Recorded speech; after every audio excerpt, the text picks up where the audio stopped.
Y deshacernos de la Jornada gente histórica, que por supuesto, desde Estados Unidos, que está marcada por un alto nivel de seguridad también, con polémicas en torno a la salida de Donald Trump, que bueno, que dejó algunas cositas amarradas también que podrían complicar las primeras horas del presidente electo, el presidente que asume en un ratito más. Por eso queremos conversar cómo viene la escena política este día y, por supuesto, los próximos días, que son súper importantes también para Joe Biden. Está con nosotros Paulina Astroza, quien es analista internacional, por supuesto, que nos va a contar este análisis internacional de un hecho que sin duda es histórico. Estimada, bienvenida a Matinal Nuestra Casa.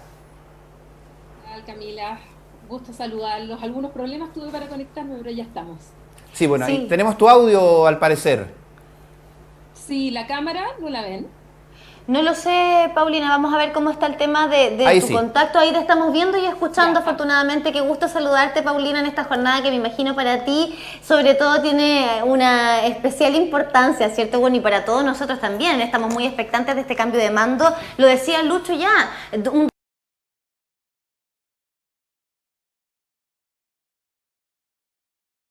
a la primera dama, Melania. Los hechos de violencia que ocurrió en el Capitolio, pero al mismo tiempo, si bien le desea suerte al próximo presidente de los Estados Unidos, en ningún momento lo nombra, tampoco reconoce el triunfo de Biden y menos aún tiene palabras, porque lo único que hace es hablar de sus logros, desde su visión, todo lo bueno que hizo por Estados Unidos y que sigue insistiendo en que hizo a Estados Unidos grande de nuevo, pero no hay ningún mensaje, por ejemplo, por los 400.000 muertos que ya lleva la pandemia en los Estados Unidos, menos aún un mensaje de condolencia respecto a los familiares de tantos miles de personas que han muerto y donde la pandemia ha sido tan mal gestionada por él mismo.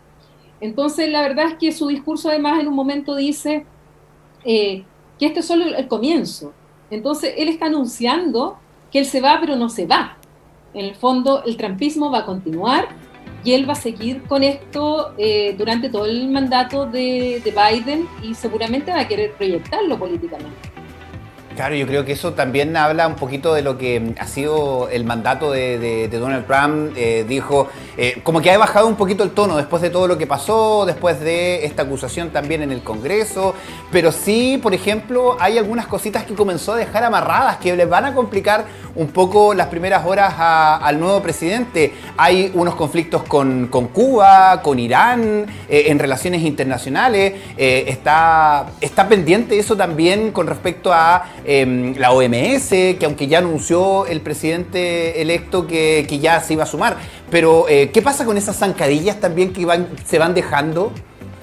O sea, esas y más, porque dentro de otras cosas, aparte de lo internacional, en el día de ayer, o sea, ocupó hasta el último día de su mandato para decretar indultos, y hay una larga lista de indultos que él otorgó, que está dentro de sus facultades constitucionales, pero a muchos que habían sido condenados por temas políticos, por temas de dinero, por corrupción, incluyendo, absuelve en el fondo indulta, a Steve Bannon, que ha sido su ideólogo desde el comienzo de la campaña, y que fue justamente el que llevó a este discurso tan ultranacionalista y populista, y que tiene causas que se están viendo en los tribunales en Estados Unidos. Bueno, y a Steve Bannon, esta figura tan importante, también le indultó ayer.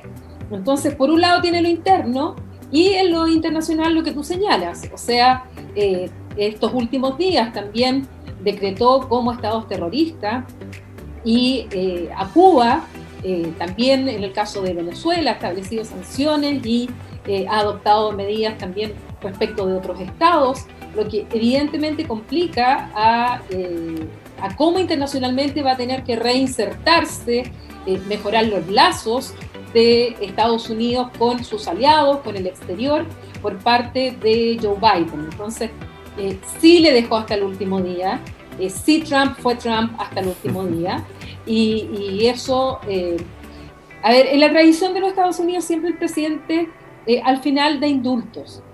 Eso lo hizo Obama también, pero no eran indultos por crímenes de este tipo, eran por otro tipo de situaciones. En cambio acá fue directamente a su entorno, a la gente que está metida en temas del manejo de platas en su campaña o en otros casos de corrupción.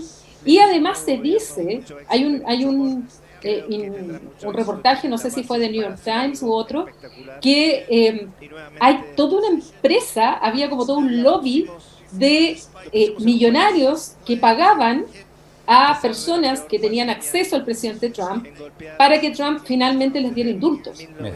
O sea, ahí también hay un tema de pago de millonarios para que Trump finalmente los indultara. Entonces todo eso va a quedar para investigación, obviamente, en los Estados Unidos durante este tiempo que viene. Veamos qué pasa. Esto no es algo nuevo. Donald Trump, y qué bueno que acuñaste en esta conversación el término del trumpismo, porque finalmente él se movió solo, ¿cierto?, bajo sus propias normativas, bajo sus reglas, ¿cierto?, que nosotros ya las conocíamos, pero en otra faceta, en la faceta de empresario, de figura pública, de figura de reality show, ¿cierto?, que finalmente terminó llevando todo aquello, todos esos aspectos de sus maneras de negociar también a la presidencia de Estados Unidos. Entonces no es algo nuevo. Preguntarte justamente por eso, Paulina, ¿qué pasa con el trumpismo dentro del Partido Republicano?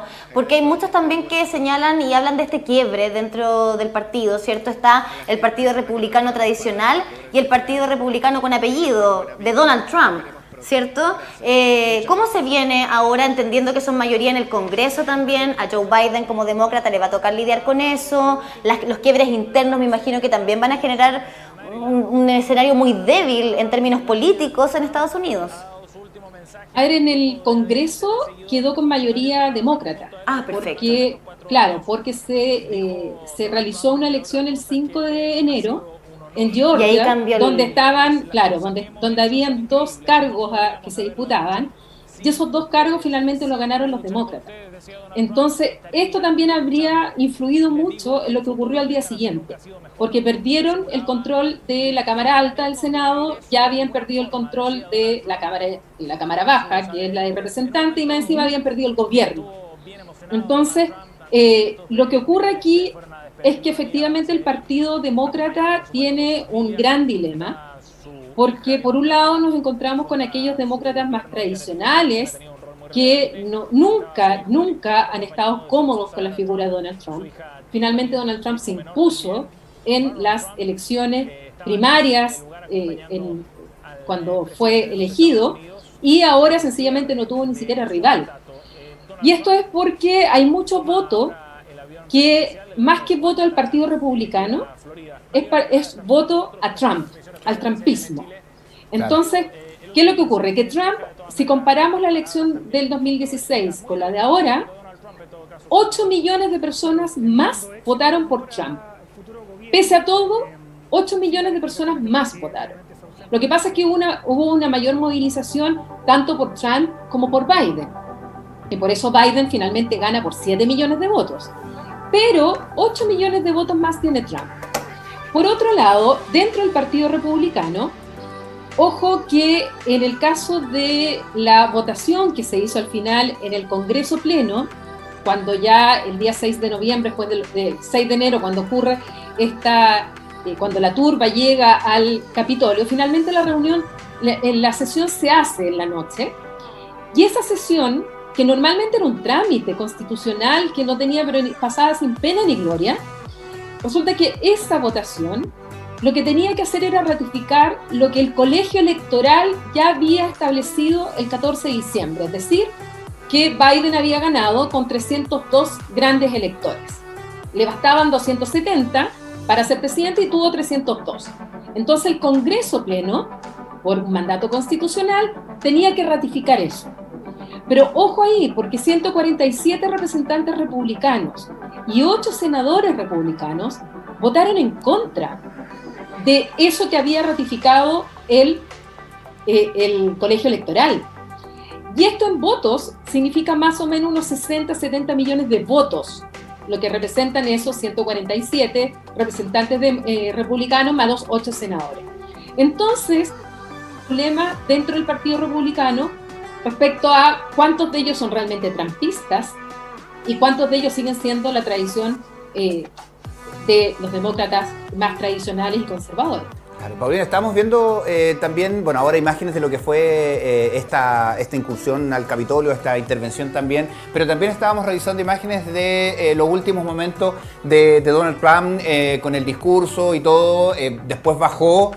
Sin mascarilla, se saludó, se besó, se abrazó con varias personas ahí, siguiendo la lógica que ha tenido durante toda esta pandemia Donald Trump de no estar ni ahí, como decimos en Chile, con la pandemia. Pero quería preguntarte también por lo que viene con Joe Biden, porque hace algunos momentos atrás leí que, bueno, está esta jornada histórica porque va a asumir la primera vicepresidenta mujer, y también había nombrado, no recuerdo el cargo, pero tenía que ver con salud, a la primera mujer transgénero también. Sí. ¿Qué hay con esas señales también que está dando el nuevo presidente de Estados Unidos al mundo? El tema del racismo, el tema de la diversidad sexual también.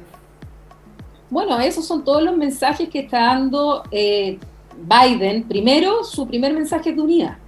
Lo más probable es que en el discurso que de hoy día refuerce el concepto de unidad, porque uno de los legados de Trump es dejar una sociedad absolutamente polarizada y radicalizada.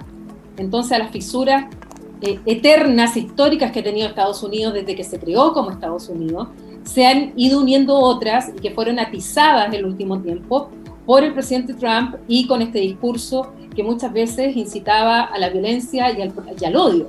Por algo le cerraron todas las cuentas de las redes sociales justamente por esta razón. Entonces, el mensaje que está tratando es justamente de inclusión, de unidad. Además va a nombrar a la primera mujer, si es que lo confirma el Senado, va a nombrar a la primera mujer secretaria de Estado, que es Yellen, que antes fue la presidenta de la Reserva Federal.